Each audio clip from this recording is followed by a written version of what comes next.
Hey there, it's Mia Redrick here, the Mom Strategist. Look, I just wrapped up my series for the Life and Business series in Baltimore. And we've been talking about, setting boundaries. And I just wanted to, reach out to you guys. I know it's Saturday, it's 4:30. Hey, Celie, good to see you. I know it's Saturday. I know you're busy and you're ready to kind of maybe you're going to go out tonight. Good to see you, darling. But I wanted to talk about, what does it take to live your life, right, on purpose? Because I've had an amazing week doing what I want to do. And I feel like it's my responsibility to be able to share with other women who are moms, hey, welcome to the scope, to share with other women that's your responsibility. The reason you are here is to be able to create a life that you love and to create systems to allow you to be able to do exactly what you were born to do. Trying to fix a little hair situation.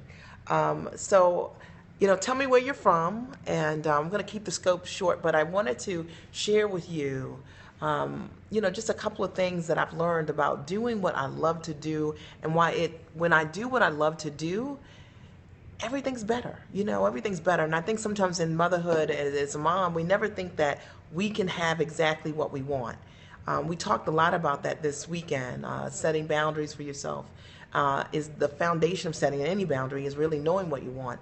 But the same is true in your business or with your dreams, whatever it is you want to accomplish, right? You got to first know what you want to be able to ask for it, to seek it out, to get teachers to support you around it, right?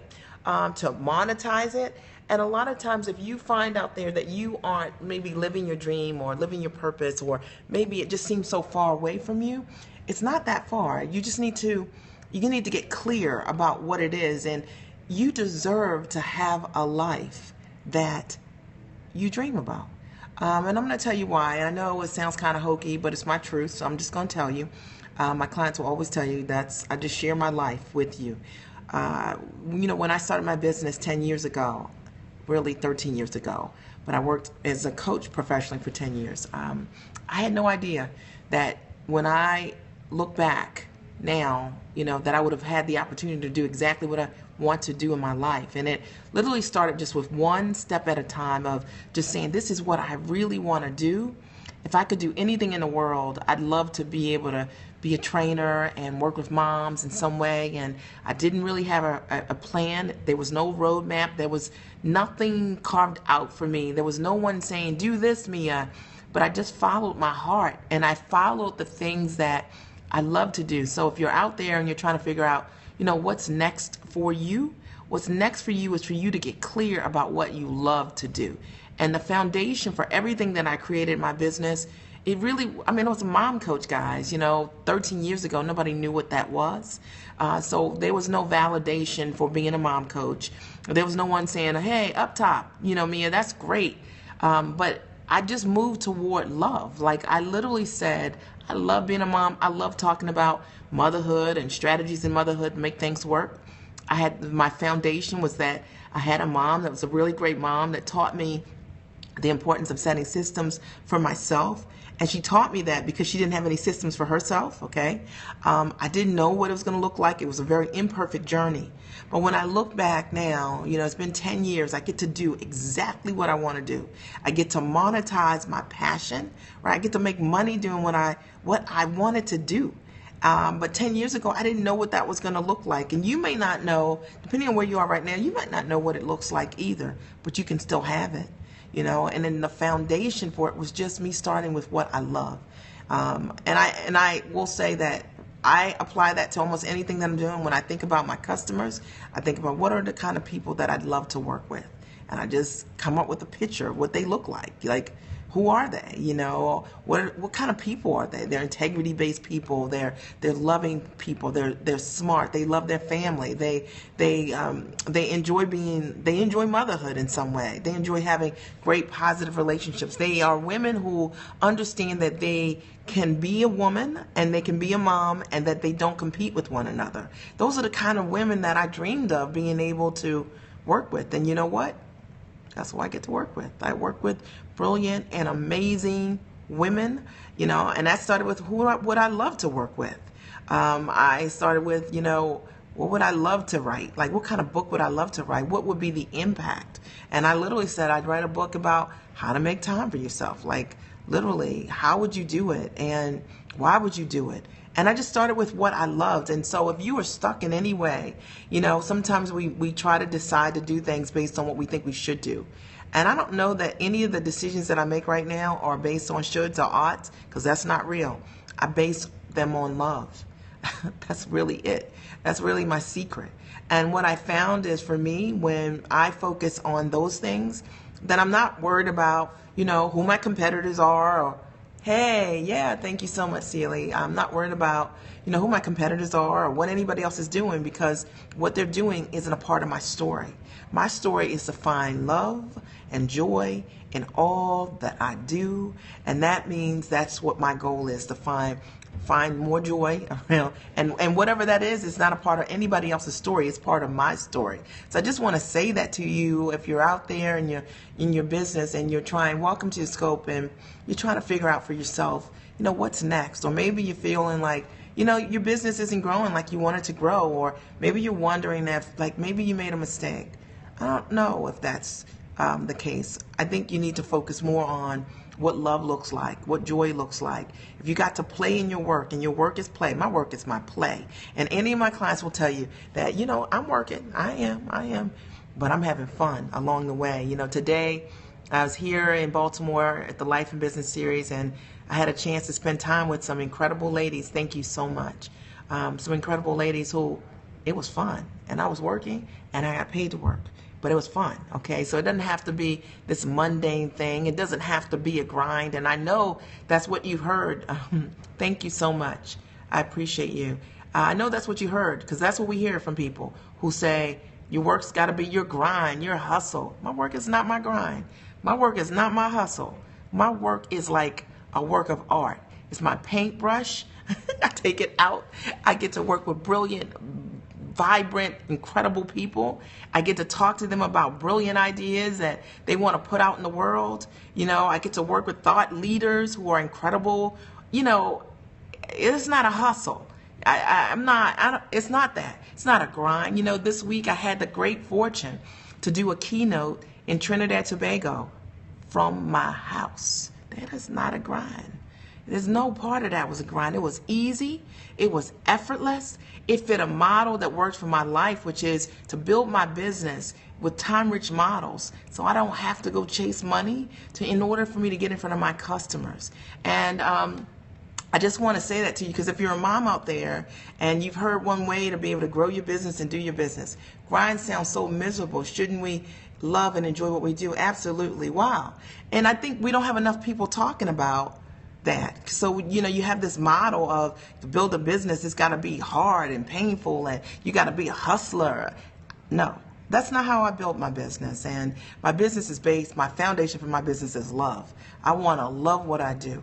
I want to work the time of day that I would enjoy, to be able to be the kind of mom that I want to be, the kind of wife that I want to be. I want to be able to work out in the middle of my day. I want to be able to enjoy my life. I'm not trying to hustle, you know. They don't even go together, like hustle and my passion. It's not a match for me. So, and it might not be a match for you either. And I just wanted to speak to that, you know, just from my heart to your heart. So here's the day. Today I'm here at Marriott Courtyard in Baltimore and Harbor East. I hosted a Life and Business series with 4 incredible ladies and 1 via Skype, right? And I'm talking about boundary setting, teaching all about how to set powerful boundaries with beautiful ladies who want to be able to take those boundaries and show up more powerfully in their relationships or at work or in their business, so that they have more of what life balance looks like, not some illusion of balancing everything out, you know, perfectly, but creating systems that allow them to show up more powerfully, for them to understand that imbalance is their gift, because it is. It tells you what you need, tells you what you don't need, tells you what conversations you need to have, right? So we had a really good time, and the truth of the matter is, it wasn't a grind. It was great. It was fun. It was what I envisioned I could do 10 years ago, but I didn't know what it really looked like. I didn't know it was going to be like this. And I didn't know 10 years ago that you could do a keynote address, get paid for it from the comfort of your home, from your house, in your office, you know, and still make dinner for your family and speak at a sold out event. I didn't know that. But that's because I said I want easy and effortless ways to make money, and I started looking for ways and teachers that could help me in that way. And I hope that this supports you, because if you've heard anything as a mom, sometimes people tell you that you got to show up like other people. You got to show up like men. You got to act like a woman that doesn't have children. You don't need to do that. You need to get clear about what good looks like for you. And you need to build models that are time rich. You need to come with a digital strategy that works for you. And you need to understand what time compounding looks like for you. And that is not a hustle. That's not a grind. It's a wealthy model for building a business and a wealthy model for building an incredible life. Because let's be clear, wealth is not just money. Yes, exactly. I don't want to feel anxious, but excited to work and feel peace. And it's your responsibility. You can have that. That can be an essential part of how you want to work. Because for me, I felt like I loved what I did in corporate America, but when I had the opportunity to build my own business, I was like, well, how do I want to work? What time of day do I want to work? And what does that look like? I mean, what do I want to do? Do I want to date my husband every week, or or every 2 weeks, or what does that look like? And I started to build models that allowed love to play out in my life, and not allow people to just tell me what, if you're going to do this business, you're going to need to go from one speaking event to the next speaking event. That is not what I wanted. And that's not what love looked like for me, or good for that matter. And now I look 10 years later, and you know what? I built a business that I love. I enjoy my business. And my clients will tell you I get to talk to them at 9 o'clock at night, because that's when I prefer to work. I talk one-to-many to my clients. I have a great profile of amazing, brilliant, smart, sharp women who don't compete with one another, who hold one another accountable to their light. It's all good. And I have systems in my life for the stuff I don't want to do. Yeah, it's pretty cool. You have 3 active kids and you don't want to miss out on anything. I'm speaking your language. Yes, the language is actually called quality of life. And see, quality of life is not something that you can't address. You have to holding each other accountable. Absolutely. Quality of life is something that you can only speak to quality of life if you live in quality of life. You know what I'm saying? So a lot of times when we aren't hearing people talk about what quality of life looks like, it's because they don't have it. Because I have tried, I'm just being clear about it, right? No judgment about anything. We spoke about this weekend at the Sister App. Yes, exactly. This is important, that, as a mom, that you understand that if you want to have dinner with your kids at the end of the day and you're trying to design a business that allows you to do that, you got to consider your life when you're building your business. We can't ignore that. It's ridiculous. My life informs my business. I had 3 young kids. They're 17, 14, and 10 years old. Been married to my husband almost 20 years. I want to see those people. I love those people. I'm not trying to build a life I'm trying to escape. I'm trying to create a life I want to come home to. You guys into that? I want a business that I enjoy, not a business that makes me sick. Why would I leave work and create a business that, business models that make me feel like a prisoner in my business? No way. No, it makes no sense. And sometimes you got to back that up. You got to listen to the advice that you're getting, and you got to get new advice. I am Mia Redrick, the Mom Strategist. You can check me out at miaredrick.com for anyone that's just joined the scope. And, typically I just started scoping really a little bit ago. You needed this? Okay, great. I just started scoping a little bit ago, and my only goal is to share with you the truth about motherhood, because that's what I want to talk about, and that's what my work is supporting women around life and business success. And I've been a coach for the last 13 years, but really professionally for the last 10 years. And I've been free. I've been a full-time entrepreneur for the last 10 years. And you know what? I'm excited about that. Check me out. There are a lot of free giveaways on my site at miaredrick.com. Thank you so much. I appreciate it.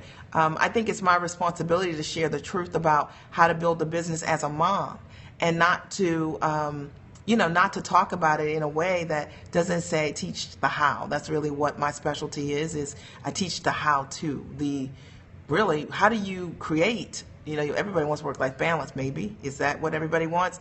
Then how do you get that? I mean, at the end of the day, what systems do you need in order for you to do that? What systems do you need in your business in order for you to show up more powerfully as a mom? I was talking to one of my good friends this morning who's a new mom, and she had a meeting today. And before she was going to go to that meeting, she had to pump.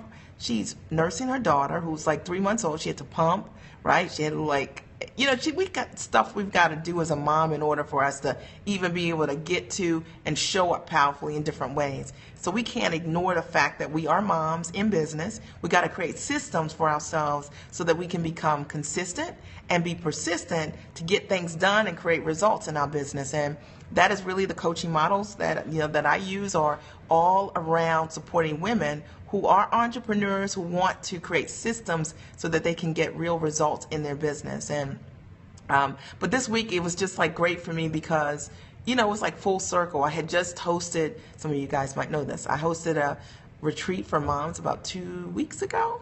Can you share some systems you work with? Yes. Okay, let me tell you one system that I work with. It's a system that I teach all moms. This works really well, and it's called blending, right? So blending is when you're doing something for your kids, I want you to also look for opportunity to do something for yourself. So what I mean by that is if you take your kids to the playground, I want you to be thinking, when I take my kids to the playground, what can I do for me while I'm doing something for my kids? If I'm in carpool waiting for my children, what can I have for me while I'm doing something for my kids? So the reason you do this is because it makes great self-care in motherhood is ritualistic self-care, right? So not sporadic self-care. This is what most of us do as moms. Like we aren't consistent at taking care of ourselves. So when I blend and I teach other women how to blend, you start thinking when you're packing a bag for the baby, pack a bag for you.